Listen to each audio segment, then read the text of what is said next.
everyone, I'm Amber. Welcome back to my channel. Today we're going to be reviewing the last two episodes of The Lightning Thief, Percy Jackson Season 1. We just got renewed for Season 2. I'm so excited. Obviously for nostalgic purposes, but I am excited to see what they're going to do with it, and if we get kind of a more cohesive and I'm not going to say less frustrating, because I was frustrated with certain things that were happening in this season, and I wish that they had changed some things, and I talk about that more in my last review, but I think I just kind of wanted to feel more, not as accurate, because I'm fine with what they're doing with that, just kind of less pressure and trying to make it so much like the books, and feel less of that tension and the over explanation and the under explanation, and just kind of let it be what it is. And then obviously there's going to be, new budget and everything, and I want, to see better fight scenes and stuff like that. So I'm excited to see what they do. And obviously I'm going to watch it because I love Percy. But yeah. So the last episode we left off with Percy not being like the other demigods, them having this whole kind of confrontation / talk, at least with Annabeth and Hephaestus, and how she's saying that, she's learning from Percy, and that the gods are purely about, war and battle and like stuff like that, and Percy is about love and compassion and everything, and we should all learn from him. And yes, all great points, but what I didn't like about that is that it kind of deterred from the actual, feeling of the book. I feel like this feel that, and that's another thing that I don't like that they're going with this series, and it is already out there. We can't change it, and it's one of those minor things that they have changed that I feel like I'm just like, which it just becomes not so minor in terms of just the eyes, I think, of the fans. We're making it this whole, the demigods are fighting for glory and the approval of their parents, yes. But it's like tenfold, and the demigods are more, I guess, like, fighting for that. And there's less of like a home, I feel like, in Camp Half-Blood because of that.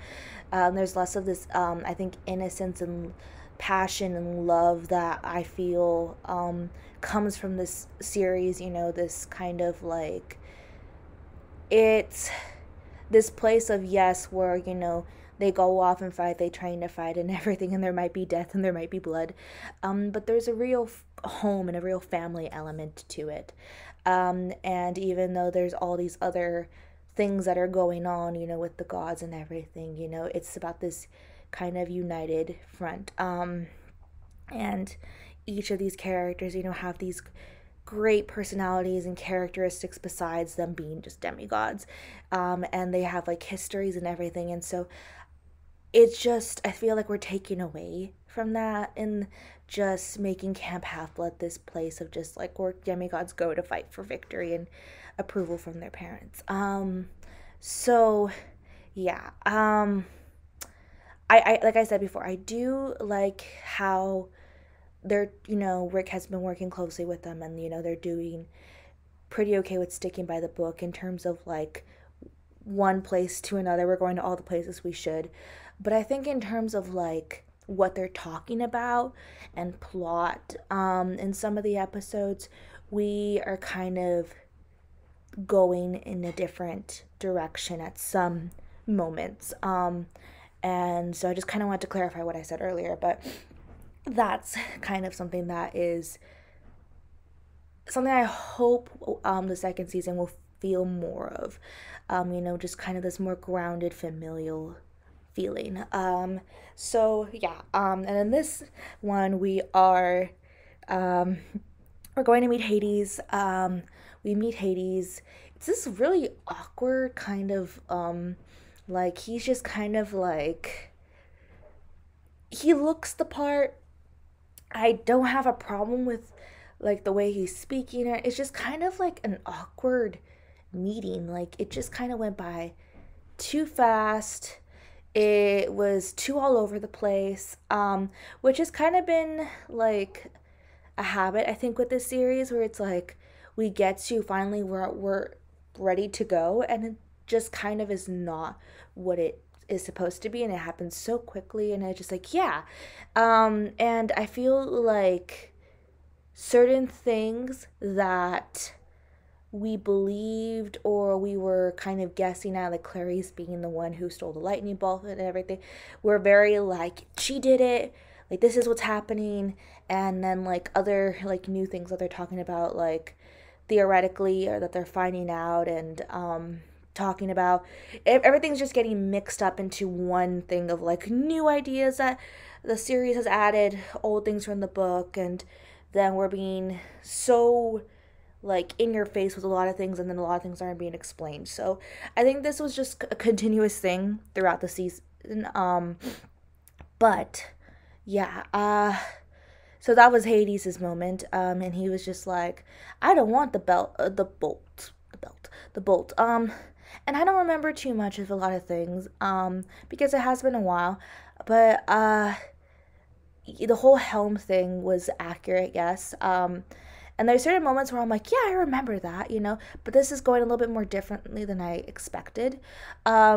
So him talking about how he doesn't want the bolt and everything, don't remember that was a thing. But I just felt that he was more like, ooh, the bolt, like greedy about it, because like the bolt is like this, big, powerful thing that obviously would give him, power and authority against his brother and, start wars and stuff, which is things Hades, kind of wants, I don't remember again how it went in the book, but I just felt it was just kind of like, he was like, oh, the bolt, okay, yeah, like, it was just not really feeling like it was important to him. And then, we see the different, like, I guess, like, areas where, people go to die, or they're, like, like, the different areas where they go. It's, like, like, heaven, limbo, and hell, but here it's, like, Elysium, and, like, the other ones I forget the names of. And Annabeth finds herself, like, stuck in one of them, and they're, like, running away from Cerberus, who Grover got eaten, and then not eaten, and then lost the pearl, and then... anyway, and then Cerberus is like just basically going after them, and Annabeth gets stuck because apparently she's holding regret. And I at this point I'm like, I mean, it's Annabeth, but I'm like, they should all be holding regret at this point in some version or another, And at the same time, they're kids, so I don't know what regret they're holding on to. So there's that, but then it's also their demigod. So I'm just like, okay, shouldn't we all be stuck here, or not just one of us, but then she uses the pearl and she leaves and everything. But, like, there was a lot of scenes, I think, in these last 2 episodes where it was just, like, Percy's like, I'm gonna do it. I'm gonna do it alone. Or it ended up just, like, the 2 of them, or one of them. And it's just, like, where, this was the all 3 thing, like, what happened here? And then, later on in the scene where he goes and he's, like, talking to Zeus, it's, like, this empty, like, throne room. It's just him and Zeus. It just felt so... lacking of the other characters, and not like the books in that aspect. And then it just happened so quickly, and then we were fading to black, not as often as before, but like, that's it. Okay, like, yay. All right. But so yeah, and then we end off the other episode, the one that came before the first one, we end off where he's about to fight Ares, and I'm like, yes, finally. But I know this battle is not gonna go good in terms of like how I'm gonna see it visually, because none of the other battles have been great, and not as epic as the book. I was like, I'm hopefully finally get to see him use some of his powers, and then I saw him use some of his powers in the other episode, and I was just like, we have a wave. I just want some cool, like, like, I feel like we should have had that already, but okay, dare I say it, but the movie, I think it had better effects when it came to that. But yeah, so, he's fighting Ares to get, entering the next episode to get Hades his helm, so that way he can save his mom, who he saw in the underworld with Hades, all golden out and looking like Han Solo. And yeah, so then he's like, nope, Hades, you not get the bolt.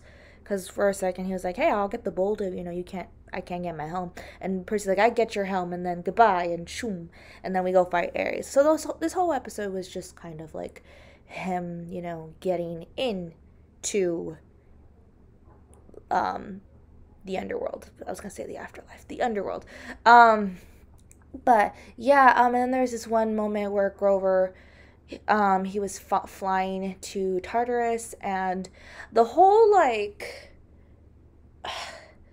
this is when they come to a conclusion, they stick by it, they're just like, yes, this is what it is. Percy's like, it's Kronos, and then it's just like, it's Kronos, what? And then we keep going with it. I'm just like, how did you get to this conclusion? Because I remember there being a lot of deliberation and a lot of thinking and figuring things out and putting puzzle pieces together, and you just came to it. So anyway, we're in the next episode. We're fighting Ares.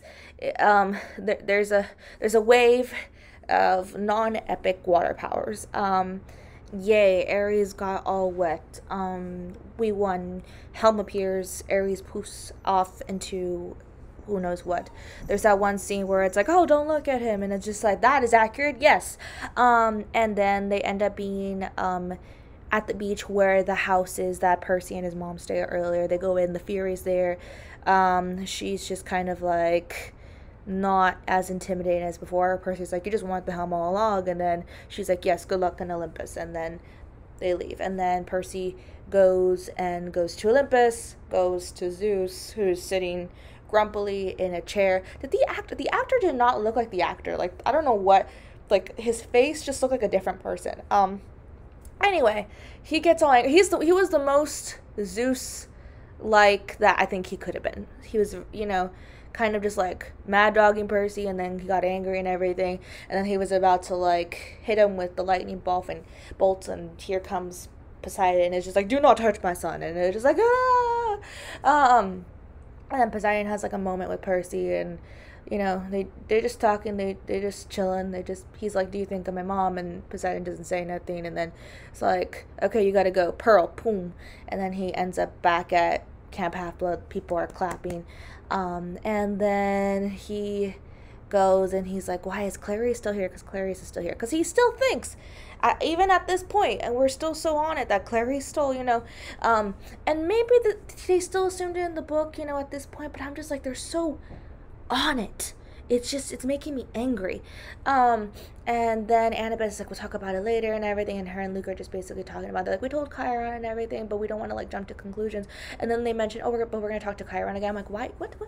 Like, shouldn't something have been done already? And so they didn't want to start a war at the camp, and then Percy is like, they're like, okay, we'll talk later. And then Percy's like walking with Luke at the end, and just like fireworks, and then basically Percy's like talking about the prophecy and everything, and then he's like, you never talked to Chiron, did you? And then we just kind of like bounce to him accusing Luke, and it was just like, you are right, but again, how did you get there this quickly? And then it's like, you are the lightning thief, and they're fighting and blah blah blah. Annabeth shows up, and she's like, I heard the whole thing, and he's like, oh no, Annabeth heard me, and he runs off, and that was it. And then at the end, Annabeth is going to Disney World, going back with her dad, and Grover is going to go searching for Pan, and I'm excited for that, because obviously sea of monsters. And then Percy's going to go home to see if his mom is alive and there. But then we end up going back to like the dream of Kronos, and then he wakes up and it's like time for 7th grade, and mom is there, and I guess she's been there for a while, and it's like he's been having these reoccurring dreams. And then he goes to school, and he goes with his mom, and Gabe isn't there, and then we cut to the end scene, and Gabe sees the package that was returned to sender Percy, and it's Medusa, and it's like, oh no, and there you go, and then they're gonna find statue Gabe in the hallway. But apparently he was getting divorced by Sally and everything, and trying to get into the apartment and yada yada yada. So that was it. Went by very quickly. It's very, so yeah, I enjoyed it for what it was, and just because it was Percy. And the moments that I did enjoy, I think, were just like very reminiscent of the books, and just done in a way where I'm just like, I don't have to be frustrated about this because this is going well. I wrote down some notes about things I wanted to talk about. I mentioned before about Percy's sword, like going like off and on. Like it was either glowing or it wasn't. It's like that's what attracted Medusa's attention. Like so, but in certain scenes, like it wasn't glowing. So I'm like, if you're gonna keep it glowing, keep it glowing. If you're not, you're not. Like stop doing this. It's confusing. Uh, I talked about Annabeth's regret thing. There was no explanation about why Gabe was around and like how he took away like the smell from Percy. In the second to last episode, there was Percy and Poseidon talking, and they were talking about how he's like going to school and like he's gonna go there instead of camp and everything. This was like this new thing that they added, but it was also so confusing. I think it goes along with the whole like because obviously there's reasons why Percy was going to school and was not going to camp. They didn't want him to be found out, because he was not supposed to be born. And they're doing that, and the new thing with like Percy being the exception amongst the godly children thing that I was talking about earlier. So it's this and this new thing where I'm just like, huh? Like, okay. So in this series, they're saying that they're doing that to humanize him. They're doing that so he won't go to camp and automatically be like, for, victory and, fighting and all that stuff. Like, she doesn't want him to be like his father and, his siblings. And I'm just like, okay. So that's what they're talking about there. And I'm just like, but we're completely missing the whole explanation and the whole, like, secrecy kind of feeling of like Percy was not supposed to be discovered and this and this and that, like he's not even supposed to be born, and here we're just kind of like, oh, he wasn't supposed to be born, like like so that's that. I think if they wanted to incorporate that detail, they could have done it just very minorly. Like it just became this whole big thing of just like, he cannot be what you guys are, and it's just like, but all the children are children in some way or another. We're not training them to be this, It's just part of, unfortunately, what it is, but they're still kids. Like, this is still a bunch of kids having fun. Like, come on. So there's that. And let me see. Yeah, the mom was being a little harsh in a lot of things. She had her moments. I didn't fully love Sally. I liked Gabe more than I liked Sally, which is unfortunate. She just was so like harsh, and I'm just like and then I just didn't like her as much, and especially with her talking to Poseidon about this, and I'm just like, no, Sally, no. But yeah, those are kind of my thoughts on the whole entirety of the series. Just super quick, super random, new things mixed with old things, confusing, not things being explained thoroughly. I've already talked about this. So yeah, but I'm excited for season 2, and I'm happy with, the fact that it ended on, a funny note with Gabe and him opening the package, and yeah, like, was it as dynamic an ending as I wanted? No, but it is what it is. Thank you so much for watching. I hope to see you all soon. Bye.